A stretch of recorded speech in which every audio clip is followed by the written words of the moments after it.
I was discussing something with a friend of mine a few days ago, and we were just wondering how people kind of default to yes. Everything, yes, just in the name of maybe trying to be nice or trying to do things by the book. We always say yes. Why do we do that? Why do we always do that? The funny thing about me is that my default answer is no. My wife can testify to that.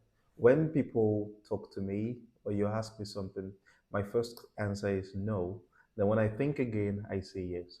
But one thing I noticed when I used to be that, like, why am I saying my default? It has changed a bit.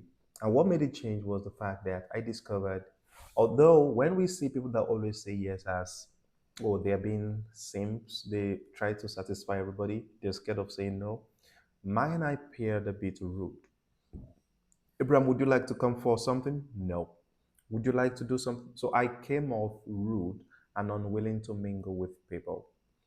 One method I kind of used to ease out, or let me say, make that better, was to tell them I would think about it.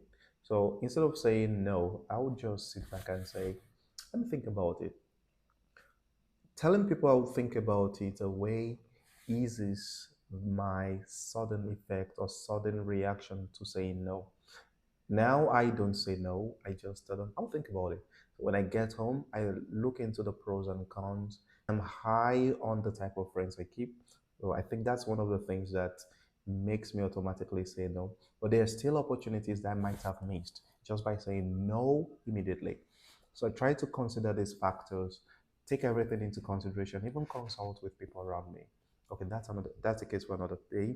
Consult with people around me just to let them know, okay, is this thing worth saying no to?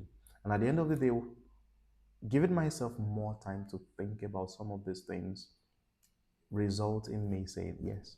And it reduces that. If your no is no, you can send a message, you can say to their faces, I don't care.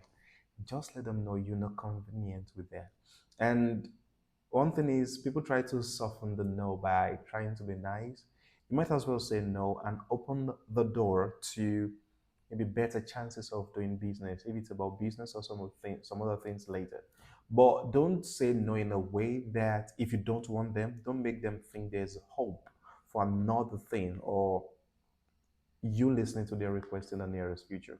That is what I have for this one. Let your no be no.